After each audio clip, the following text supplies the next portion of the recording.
Nggak usah.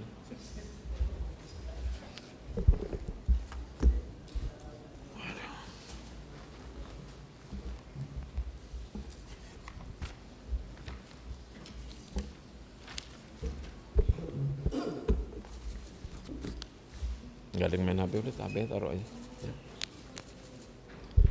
Baik ya, bismillahirrahmanirrahim. Assalamualaikum warahmatullahi wabarakatuh. Salam sejahtera untuk kita semua. Shalom, Om Swastiastu. Yang saya hormati teman-teman wartawan. Apa kabar semuanya? Kok pada begini semua ini? Ya. Senyum dulu lah. Udah pada makan belum? Belum ya. Baik, jadi nanti selesai ini saya traktir makan di bakminya Bakamla. Di belakang ada bakmi Coast Guard. Nanti silakan dicobain, dikomentarin enak atau enggak ya. Ada bakmi, ada burger, ada apa lagi, ada dimsum. Ya, mudah-mudahan enggak kehabisan ya. Gratis untuk semua teman-teman, khusus yang ini ya. Besok harus bayar ya. Jadi sambil promosi. Baik, teman-teman wartawan yang saya hormati, jadi ada sesuatu yang istimewa di sini yang akan saya sampaikan.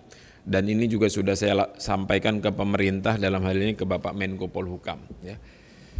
Jadi kronologisnya kurang lebih demikian, nanti saya kasih kesempatan juga teman-teman wartawan untuk menanyakan. Ya, ini udah lengkap nih dari media semua ya.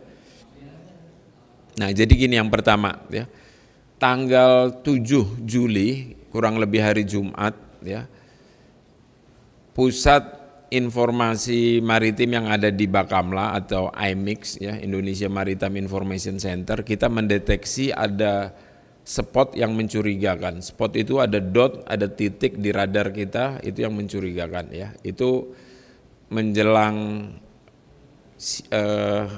sunrise, jadi pagi hari itu kita lihat ada sesuatu yang mencurigakan, tidak seperti pada umumnya, dan itu kejadian di ZEE Indonesia ya. Nah kemudian karena kontak ini mencurigakan, saya perintahkan unsur patroli udara yang dimiliki oleh Bakamla untuk mendeteksi kontak tersebut ya. Kenapa itu? Oh, nggak ngeganggu ya? Oh. Kenapa? Saya terus atau ngelihat ini? Enggak. Gimana? Hah? Oh. Yang layar-layar ini di stop dulu aja biar saya ngomong dulu, jadi nggak konsentrasi, nggak terganggu itu. Untuk slide jangan dulu ya, biar nanti nunggu saya aja. Ya. Operator udah oke ya.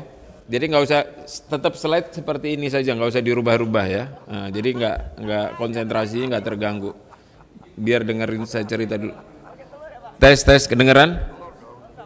Nggak kedengeran? Makan bubur diaduk kamu dipisah. Penting ini Pak, harus diketahui publik. Maksudnya bubur, bubur kan, ayam. Itu ada perdebatan sepanjang masa Pak, apakah dipisahkan, banyak condimentsnya. Iya.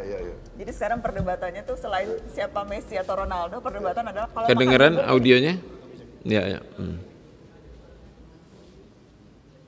Jadi yang slide layar nanti belakangan ya, jangan saya ngomong terus sana, jadi nanti konsentrasi ini teman-teman keganggu yang dari operator.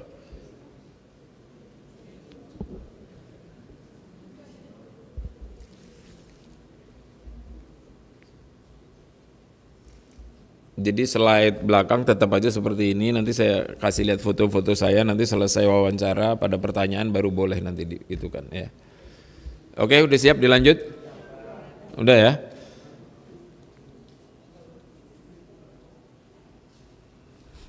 Belum jam 11 nih, kita janjinya kan jam 11 ya, masih kurang 2 menit.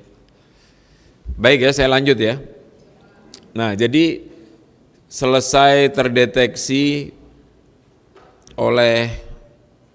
pertama oleh satelit, kemudian dari pesawat udara saya, kemudian setelah diyakinkan dengan pesawat betul ada kontak yang mencurigakan, akhirnya kita perintahkan KN Marore yang sedang beroperasi di sana untuk mendekat. Nah berhasil jam 7.30 KN Marore sudah bisa melihat kontak secara visual bahwa itu memang 2 kapal super tanker, ya saya ulangi, super tanker yang sedang melaksanakan transshipment atau dia merapat, ya. Perlu diingat oleh teman-teman, kapal punya hak lintas damai, kapal negara manapun boleh melintas di ZTE kita selama dia tidak melaksanakan kegiatan-kegiatan. Nah, ini kapal ini bisa dilihat, ini ya gambarnya, setelah dilihat oleh atau didekati oleh KN Marore, terlihat 2 kapal super tanker yang sedang melaksanakan transshipment. Jadi tali-talinya menempel di antar kapal ini. Tolong layar sana nggak usah bergerak dulu, ya. Operator, udah operator. Nah, tolong jangan gerak, biar semua konsentrasi ke sini dulu, ya. Oke, saya ulangi ya. Jadi setelah dilihat oleh KN Marore, ini terlihat 2 kapal super tanker yang sedang melaksanakan transshipment. Ya. Ini yang jelas dilarang melaksanakan transshipment, ini yang berada di ZEE Indonesia. Ya. Terus apa yang dilaksanakan oleh KN Marore? Tentunya KN Marore menggunakan komunikasi kemudian isyarat untuk memerintahkan kapal ini suruh berhenti. Ya. Ternyata kapal ini tetap tidak mau berhenti, tetap jalan secara perlahan. Sambil jalan dia melaksanakan dumping atau membuang limbah. Dan limbahnya juga bisa terlihat, ini sudah kita ambil buktinya.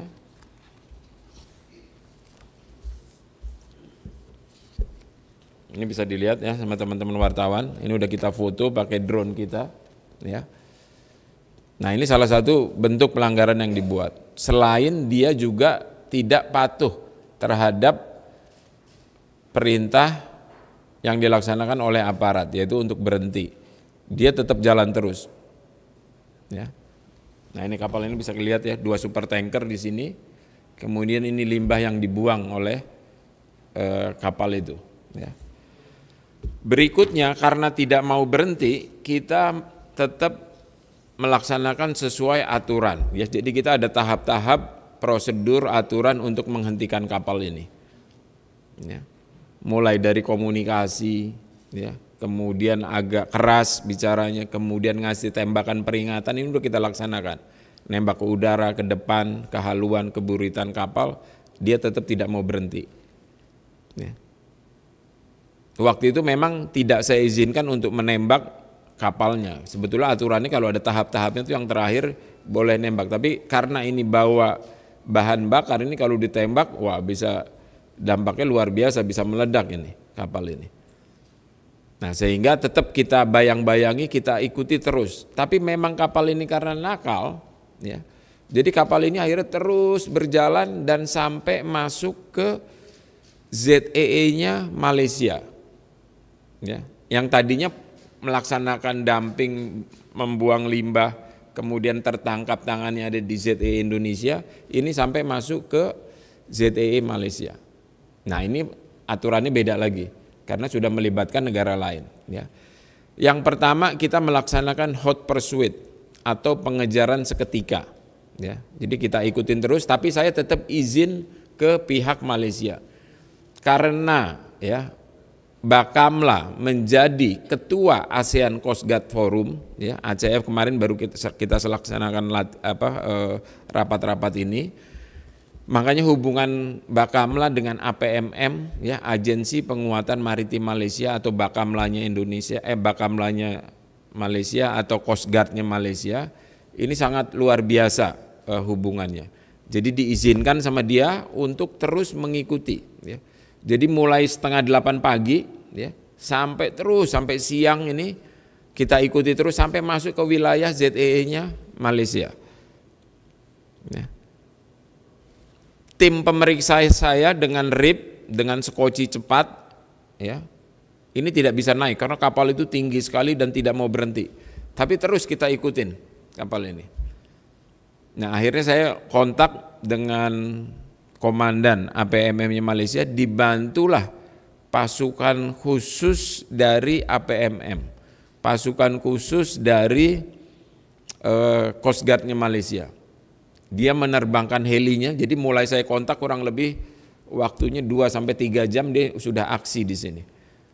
Ya, sudah aksi, akhirnya dia menurunkan pasukan khususnya dari ini ke kapal super tanker ini, bisa dilihat gambarnya. Ya. Ada 7 orang turun sehingga kapal ini bisa dikuasain dan kapal itu akhirnya berhenti. Ini juga bisa dilihat gambarnya. Ini super tankernya itu ada helinya di depan ya, kelihatan ya. Nah ini. Nah akhirnya berhenti, kemudian baru kita mengirimkan tim dari skoci karet kita atau dari RIP kita, dari skoci cepat kita untuk merapat. Akhirnya kita berkoordinasi di atas geladak kapalnya yang jadi target ini dengan pihak Malaysia, dengan APMM, kemudian ada take over penyerahan, kapal ini diberikan ke tim kawal dari Indonesia dan ini kita bawa ke Batam dan alhamdulillah hari Minggu menjelang malam itu sudah sampai Batam kapal ini dan sedang kita proses. Saya sudah melaporkan kegiatan ini secara resmi ke Bapak Menko Polhukam, kemudian koordinasi ke Mendagri, ya, kemudian ke Kementerian Lingkungan Hidup, kemudian imigrasi, kemudian perhubungan, angkatan laut, kepolisian, semua kita libatkan di sini kalau memang ada pidana-pidana lain yang ada di kapal ini. Jadi ini sekarang masih berproses di Batam, tapi dugaan awal kapal ini bisa kita amankan karena melaksanakan dumping, kemudian melaksanakan transshipment di mana di ZEE kita. Dan yang menarik satu di sini, ya ini sesuatu yang baru. Jadi kapal ini kan kapal kalau masuk perairan kita wajib menghidupkan AIS. Udah tahu ya AIS semua ya. Jadi AIS ini tanda kapal lah, kalau dinyalakan kita bisa monitor kapal ini. Tapi kapal ini menyalakan AIS, tapi AIS-nya posisinya ada di Laut Merah. Bayangin. Tapi faktual kapalnya ada di ZEE kita. Ya, ini jadi melaksanakan kayak penipuan atau pengelabuan. Ya. Nah, ini juga sesuatu yang baru. Bisa dibayangkan ya. Jadi kapal ini yang harusnya menghidupkan AIS posisinya ada di sini, ternyata posisinya ada di Laut Merah. Nah, ini juga nanti kita dalami. Ya. Jadi dari sini saja dicek dari Puskodal yang ada di Bakamla, loh ini data ini ternyata kapal ini harusnya ada di Laut Merah, tapi faktualnya, kenyataannya ada di ZEE Indonesia. Nah, jadi jelas kapal ini sudah ada niat untuk berbuat tidak baik. Bahkan kapal satunya yang kita periksa, ya, bukan datanya yang kita dapat, ini kapal itu sudah di-scrap, sudah dihapus tahun 2018. Jadi 2 kapal ini, satu berbendera Iran, satu berbendera Kamerun. Ya. Anak buah kapalnya ada yang dari Mesir, dari Syria, kemudian ada yang dari Ukraina kalau tidak salah. Tapi ini semua masih, tapi itu yang lari. Jadi satu kapal ini tidak bisa kita tangkap karena pada saat proses dari jam 7:30 sampai jam 3 sore, ini pada saat masuk ke ZEE-nya Malaysia, kapal ini lepas. Ini ada gambarnya nih. Bentar. Jadi dia melarikannya, akhirnya kita pilih satu dari 2 ini yang memang menjadi target kita, ya. Oh enggak ada, nanti saya kasih lihat gambar. Jadi dia ada proses lepas, daripada tidak dapat dua-duanya, akhirnya satu yang kita jadikan target, yang betul-betul menjadi sumbernya di sini. Nah yang satu tapi data-data udah kita dapat, makanya saya berkoordinasi dengan imigrasi, dengan Kementerian Luar Negeri, dengan kepolisian dan lain. Paling tidak data kapal ini sudah masuk dalam catatan kita, ya. Kemudian yang menarik lagi, selain dia menipu AIS-nya ini muatannya juga luar biasa. Jadi muatannya kapal ini super ya, jadi mirip-mirip seperti kapal induk lah. Ya. Panjangnya 330 meter, bayangin. Kapal itu normalnya cuma 80 meter, 100 meter, jadi 330 hampir selapangan bola lah. Ya, bisa dibayangkan. Muatannya ini ada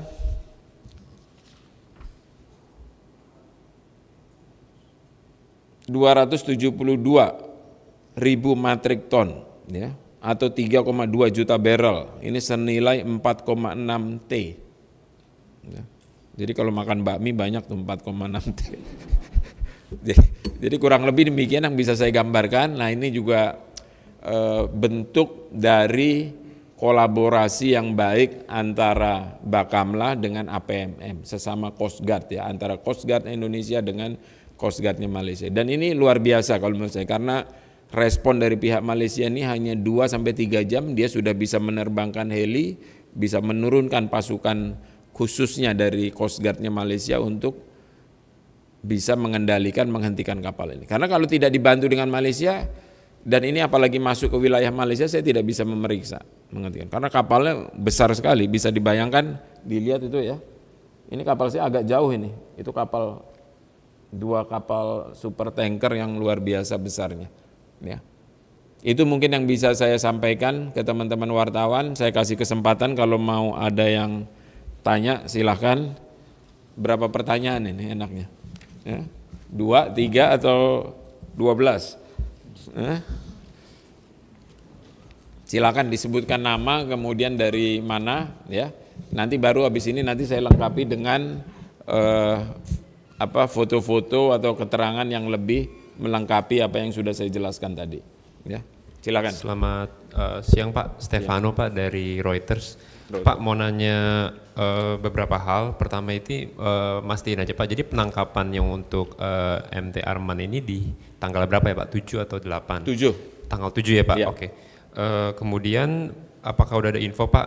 Kan ini dia membawa muatannya minyak ya Pak ya? Betul. Ada info belum Pak? Ini minyaknya berasal dari mana Pak? Kemudian mau tujuan akhirnya kemana gitu Pak? Jadi gini, langsung saya jawab. Ini Boleh. Masih kita dalami dari mana, tapi yang jelas dia jualan minyak di perairan kita. Ya. Jadi wilayah perairan kita sering digunakan kegiatan ilegal. Dan ini ketangkap oleh Bakamla. Jadi ini sementara yang saya dapat ya, nanti bisa berkembang lagi. Ya. Jadi awalnya kita tanya ini si Nahkoda, jadi perusahaannya ini kontak ke perusahaan lain. Saya mau jual minyak nih. Oke, transaksinya dilaksanakan di wilayah Indonesia. Ketemulah di koordinat yang tadi itu di wilayah ZTE Indonesia. Akhirnya kita tangkap di sini karena berdasarkan data-data yang tadi saya jelaskan, mulai dari satelit, kemudian dengan pesawat, akhirnya kita dekatin dengan kapal, akhirnya masuk ke perairan negara lain dan kita koordinasikan dengan baik sehingga bisa kita amankan sekarang. Berarti asal minyaknya belum tahu ya Pak dari? Belum tahu. Sama akhirnya mau kemana juga belum tahu ya Pak? Akhirnya dia jualan saja, tapi yang jelas mau dibawa ke negara ketiga atau keempat lah. Tapi yang jelas tempat kita ini yang harus itu kan ada tax, ada biaya yang masuk ke negara harusnya kalau dia melaksanakan transaksi di wilayah kita. Di negara tujuan akhirnya belum tahu juga Pak ya mau kemana? Belum tahu, masih di dalam ya. Baik ya. Pak, boleh nanya lagi Pak, yang Stinos itu Pak, yang kapal satunya lagi yang lepas ini, itu memang 2018 sudah tidak ada registrinya lagi Pak ya? Betul. Jadi dari data yang ada di sistem saya, kapal itu harusnya sudah di-scrap. Nah tapi kenyataan faktualnya kapal itu ternyata masih patroli atau masih operasi di sini. Ya.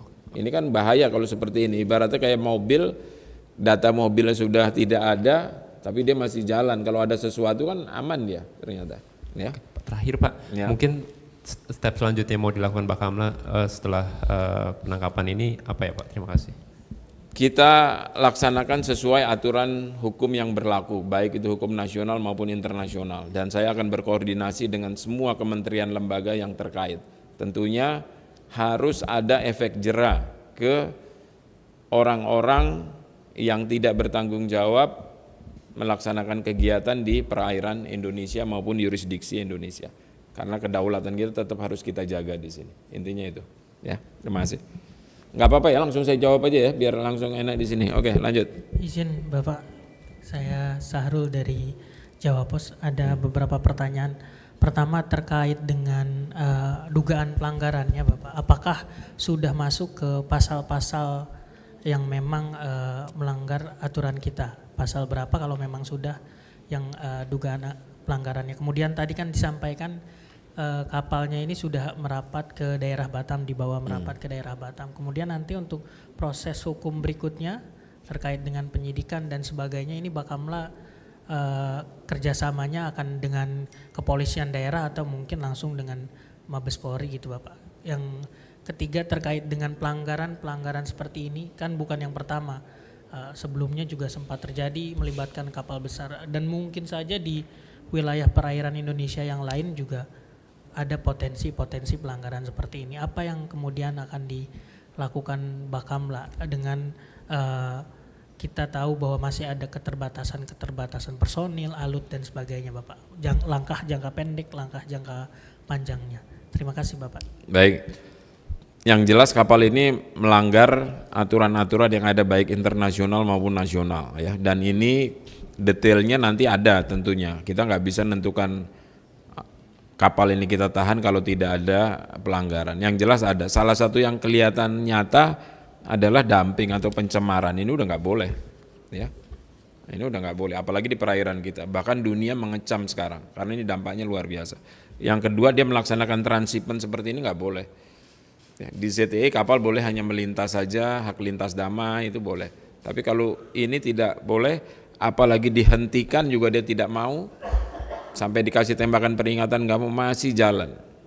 Bahkan dia masuk sampai ke wilayah negara lain. Untungnya Bakamla dengan APMM ini hubungannya baik. Sehingga kita bisa saling kerjasama. Kalau saya tidak diizinkan masuk ke wilayah Malaysia juga saya nggak boleh maksa di sini. Ya. Nah ini bukti bahwa saya kerjasamanya baik sehingga diizinkan masuk bahkan dibantu sama helikopter, sama pasukan khusus ini luar biasa. Dan itu responnya 2 jam sampai 3 jam dan itu jauh loh dari pangkalannya Malaysia. 100 mile lebih.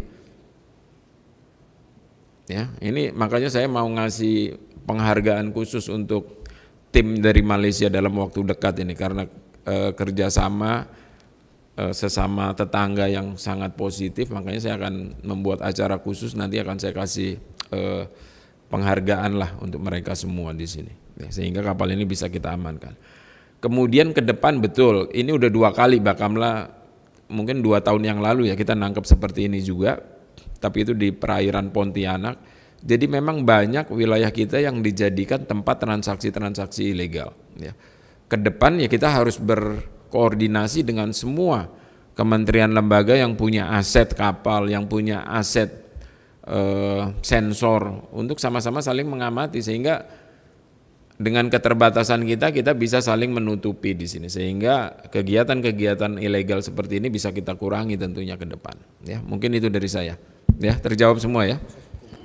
Proses hukum berikutnya sesuai aturan nanti di ini kan sudah mulai gelar perkara dan lain sebagainya di sini. Ya, oke.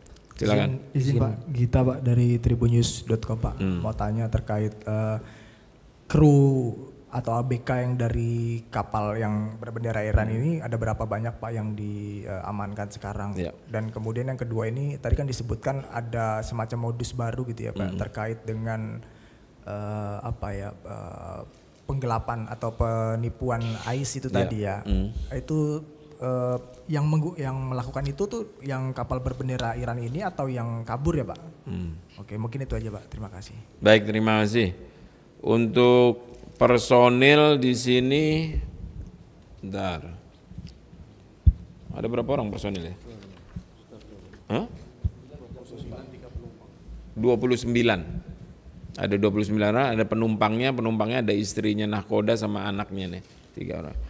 Kemudian yang melaksanakan mematikan AIS ya MT Arman ini yang berbendera Iran.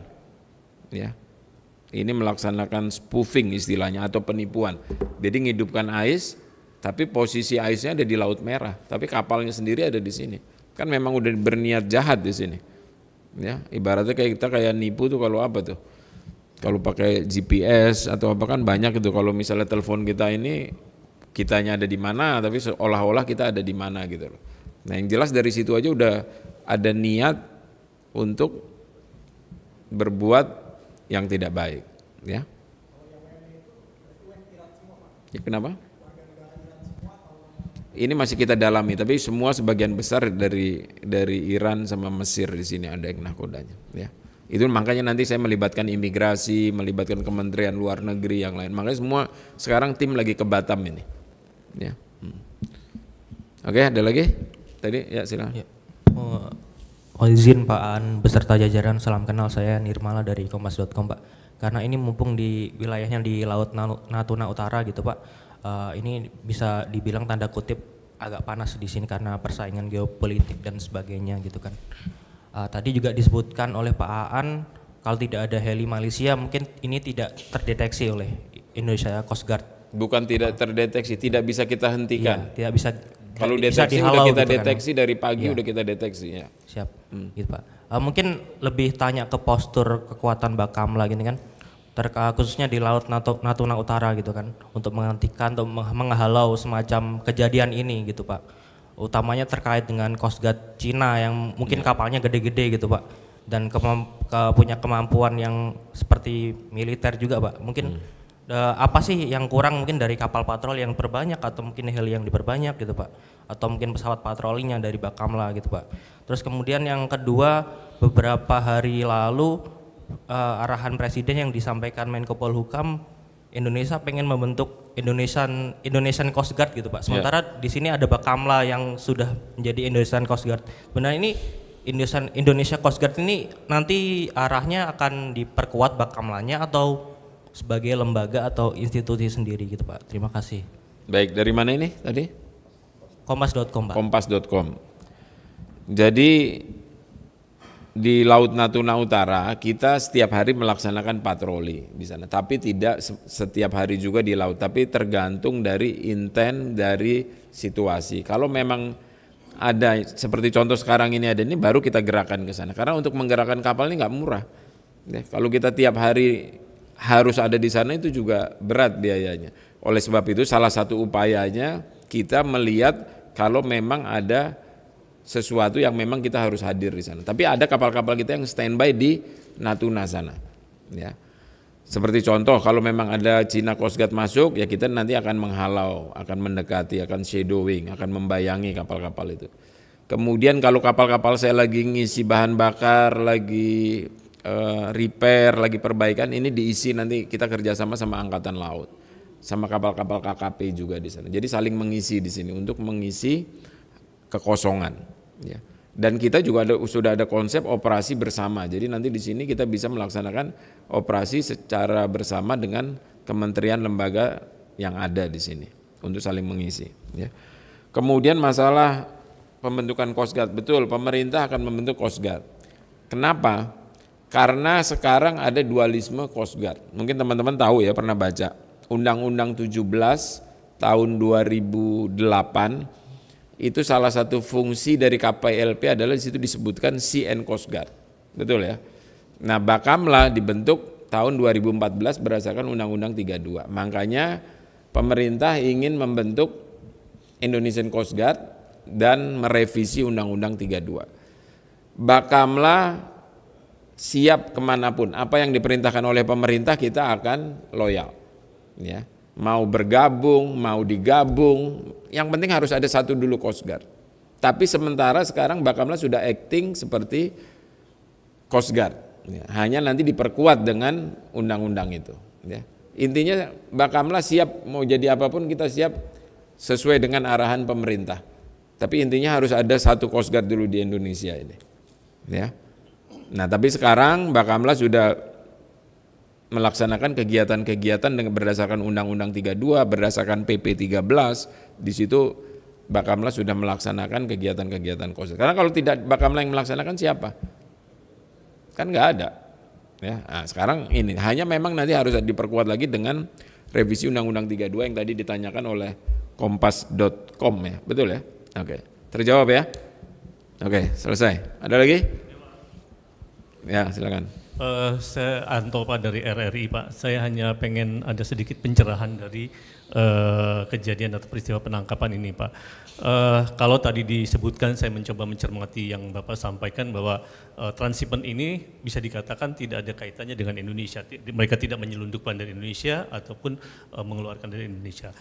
Itu yang saya tangkap Pak. Nah, pertanyaan saya yang butuh saya pencerahan adalah apalagi tadi juga disebutkan ada beberapa kali kejadian ini kita transaksi ilegal ini terjadi di perairan ZTE Indonesia. Nah, pertanyaan saya adalah kenapa para mereka ini melakukannya di perairan Indonesia yang pasti ada risikonya. Kenapa sih mereka tidak melakukan itu di perairan internasional yang relatif mungkin ya bebas seperti itu. Terima kasih Pak. Ya sebetulnya nanyanya jangan ke saya, ke kapal itu. Kenapa lo melaksanakan di wilayah kita kan gitu.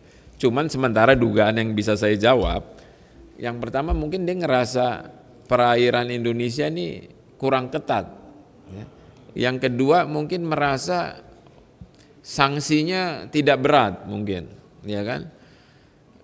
Kemudian berikutnya perairan kita kan, kepulauan kita banyak ini, kita sebagai negara kepulauan, itu relatif lautnya kan tenang, jadi aman mereka untuk melaksanakan transaksi kegiatan. Kalau di laut lepas, itu kan ombaknya terlalu besar dan lain sebagainya, gitu loh. Ya. Tapi kalau niat betul, ini masih nanti kita tanyakan. Tapi sementara dugaan saya, yaitu, makanya kita harus tegas, harus keras, harus ada efek jera sehingga tidak terulang lagi seperti ini. Kalau kita lemah dalam menjalankan hukumnya, ya nanti dia bolak-balik seperti ini. Ya. Ibaratnya nggak usah jauh-jauh lah. Bapak tadi yang nanya dari RRI punya pekarangan luas. Tahu-tahu ada orang jualan di situ di pekarangan. Kira-kira Bapak gimana? Ya, walaupun dari segi hukum mungkin nggak apa-apa, tapi kan terusik lah, terganggu di sini. Ya. Harusnya kalau mau jualan ya kasihlah semangkok, 2 mangkok, atau mungkin kita kalau mau buat aturan ya harus ada jelas di sini, gitu loh. Ya. Nah kurang lebih seperti itu Pak ya. Tapi niat yang betulnya nanti masih kita dalami nih. Kenapa? Tapi yang jelas itu sementara dari hasil pendalaman sementara. Jadi memang perusahaan ini memerintahkan kapal ini, kamu jualan di titik ini karena ada pembeli di sini, makanya dia melaksanakan transhipment di situ. Dan kebetulan dilaksanakan di wilayah Indonesia. Jadi boleh dibilang ya kayak dilecehkan lah kita, seolah-olah wah tidak ada aparatnya, tidak ada yang menjaga. Akhirnya mereka berbuat seenaknya. Ini nggak boleh dong. Ya, makanya kita proses, kita tangkap. Kapal ini luar biasa loh ya, besarnya 330 meter, bayangin. Hampir sebesar kapal induk. Ya. Lebarnya aja berapa itu? 25 meter ya kalau nggak salah ya. Ya 25 ya. Itu kurang lebih seperti itu. Muatannya aja sampai 4, berapa tadi? 2 triliun. 4,6 4,2 ini. 4,6 ya. Luar biasa. Harusnya masuk pajak negara aja berapa persen, ini kan udah lumayan ya. Terjawab ya, mudah-mudahan Pak ya. Oke, ada lagi? Cukup?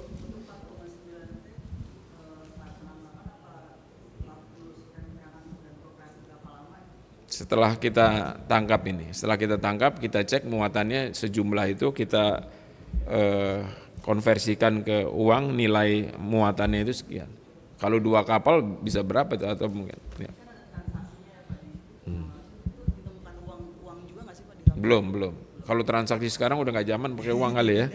Kalau 4,6 itu bisa ini ya. Ada pengakuan nggak sih Pak mereka sudah beroperasi berapa lama, dan terutama untuk soal dumping limbah itu? Itu masih pendalaman. Makanya sekarang tim kami lagi ke Batam, itu lagi pendalaman. Tapi kalau yang dumping itu udah langsung kelihatan kan. Makanya kita foto ini, kita jadikan saksi, kita ambil sampelnya. Ini lagi didalamin sama teman-teman dari lingkungan hidup. Kalau insiden semacam ini yang pertama atau yang pernah terjadi sebelumnya Pak? Bakamla pernah nangani kasus ini 2 tahun yang lalu.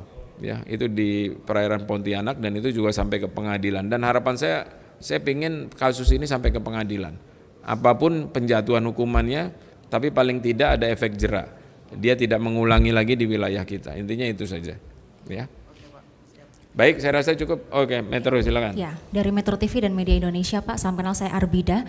Nah, ada 2 pertanyaan Pak untuk menutup pertanyaan hari ini. Yang pertama adalah bagaimana kerjasama kelanjutannya dengan Kementerian LHK mengenai limbah atau dari efek transshipment dari 2 kapal ini. Kemudian yang kedua, kan tadi katanya kapal dari Kamerun ini kabur begitu ya Pak, dia lepas. Nah ini apakah dari Bakamla ini ada kerjasama dengan Coast Guard internasional lainnya selain Malaysia Pak untuk melakukan pengejaran begitu? Terima kasih. Baik, terima kasih dari Metro. Betul, dengan LHK hari ini tim dari penyidik dari Kementerian Lingkungan Hidup sudah terbang ke Batam untuk mendalami ini. Jadi sampel-sampelnya semua udah kita bawa, ada di tempat tertentu. Ini udah salah satu yang konkret lah, yang betul-betul dia melaksanakan dumping atau pencemaran di wilayah laut kita. Ya. Kemudian yang kedua betul, jadi yang kedua yang kapal yang lari ini, yang Kamerun, bendera Kamerun ini datanya sudah kita dapat, sudah saya sebar ke semua anggota ASEAN Coast Guard Forum. Paling tidak semua Coast Guard yang ada di ASEAN sudah saya kasih. Bahkan Coast Guard yang ada kerjasama dengan Bakamla kita informasikan juga, sehingga kapal ini menjadi blacklist nantinya. Apalagi nama kapal ini tahun 2018 sudah di-scrap, sudah dihapus. Ya, jadi ini jadi TO juga lah untuk Coast Guard negara lain di sini. Ya.